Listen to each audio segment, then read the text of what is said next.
Դեմ կքվեարկեմ օրենքի նախագծին։ Իշխանական պատգամավոր Հայկ Սարգսյանը նկատի ունի հենց իր իսկ հեղինակած օրինագիծը, որով առաջարկում էր պատկառելի գումարի դիմաց բանակում ավելի քիչ ժամկետով ծառայել։ 4 օր առաջ խորհրդարանի պաշտպանության հանձնաժողովում շուրջ 4 ժամ տևած քննարկումից հետո նախագիծը բացասական եզրակացություն ստացավ։ Այսօր էլ լիագումար նիստի օրակարգ չմտավ, ընդ որում սա այն բացառիկ դեպքերից էր, երբ ընդդիմությունն ու իշխանությունը համակարծիք էին։ 87 դեմ որոշումը չի ընդունվել։ Իմ շփումները մեր պատգամավորները մեծամասնությունը կողմ են նախագծին եւ դրանից ելնելով եզրակացում որ վաղը կներառվի նաեւ օրակարգում։ Ընդամենը 3 ազատության տաղավարում Հայկ Սարգսյանը այլ սցենար էր կանխատեսում ու անգամ գործընկերոջս ճշտող հարցին աներկբա պատասխանեց։ Հետևաբար դուք էլ պնդելու եք չնայած կոչերի հետ կանչել, հետաձգել եւ այլն։ Այո, ես պնդելու եմ եւ խնդրել եմ, որպեսզի պատգամավորները քվեարկեն եւ հարցը ներառվի նիստերի օրակարգում։ Ես նույնպես դեմ կքվեարկեմ օրենքի նախագծին, շնորհակալ եմ։ Մինչև քվեարկությունը քաղաքացիական պայմանագիր խմբակցության ղեկավար Հայկ Կոնջորյանը հայտարարել էր, որ դեմ են քվեարկելու իրենց թիմակցի նախաձեռնությանը, չբացառելով սակայն, որ անգամ այս օրինագիծը կարող է բանակում բարեփոխումների իրենց նպատակներին ծառայել։ Սակայն այնուհանդերձ առանձին կարգավորումները, դրանց ձևակերպումները եւ սահմանումները, ինչպես նաեւ քննարկման ժամանակը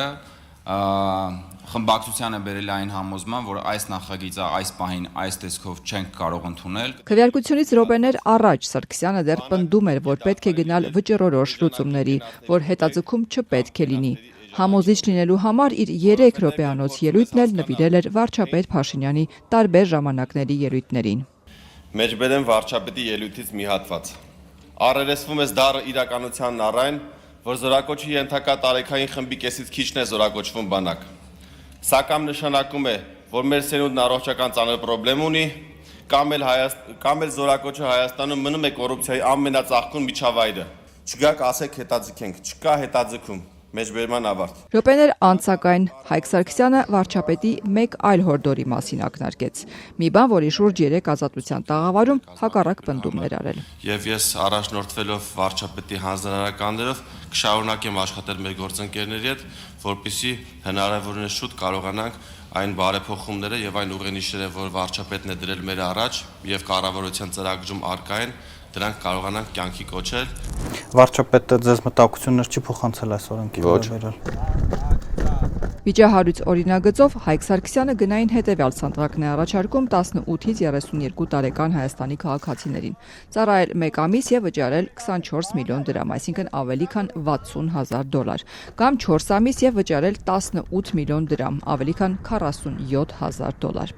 Ընդդիմադիրները քաղաքասարակությունը քննադատում են իշխանական պատգամավորի այս նախաձեռնությունը, պնդելով, որ այն օրինականացնում է կաշառքը, խորացնում է խտրականությունը եւ չի կրճատելու զինծառայությունից խուսափողների թիվը։ Նախագծի հեղինակը ճիշտ հակառակն է պնդում, որ փողով բանակից ազատվելու իր նախագիծը հենց փողով բանակից ազատվելու դեմ պայքարի միջոց է։ Բայց իմ շրջապատում, իմ ազգականների, իմ ընկերների, իմ հարևանների շրջապատում տեսնում եմ, որ 70%-ը չեն ծառայում, ես էլի շարունակեմ ասել, բոլորը պետք է ծառայեն 2 տարի ժամկետով, անընդունելի է եւ այլն, ու մենք այդպես ենք անում, համակարգային կոռուպցիան չէ, որ 70%-ը չի ծառայում։ Տեսեք, 8%-ը հրաժարվում է քաղաքացիությունից։ Սրա դեմը մենք միջև այս պահը գործիքներ չենք ձեռնարկել, որը պետք է անեինք արդեն 5 կամ 10 տարի առաջ։ Մենք ունենք քաղաքացիներ ամեն տարի, ովքեր լքում են Հայաստանի Հանրապետությունը անվերադարձ առանց քաղաքացիությունից հրաժարվելու եւ գտնվում են հետախուզման մեջ։ Այս երկու խմբի անձանց մենք չենք կարող այսօր եւ չենք կարծել մինչեւ այսօր պահել։ Երբ մենք իմ ասած քայլերով գնանք, նրանց մի մասին վստահաբար հետ կպահենք այս ճանապարհով գնալուց։ Երբ պատգամավորների մասին էիք խոսում, որոնք ինչ-ինչ ճանապարհներով իրենք կամ իրենց զավակներին ազատել են բանակից, նաեւ ձեր խմբակցությունը նկատի ունեք։ Ես ավելի շատ ընդդիմադիր խմբակցություններին նկատի ունեի նախկին խորհրդարանի եւ այժմյան խորհրդարանի մեր խմբակցության մասին չեմ ցանկանում խոսալ։ Ինչու՞։ Որովհետեւ ես նման տեղեկատվության առնվազն չեմ տիրապետ։ Փաստացի ԿՊԱ-ական պատգամավորը բացասական եզրակացությունից եւ օրակարգում նախագծի չհայտնվելուց հետո պետք է 0-ից սկսի աշխատել իր փաթեթի վրա։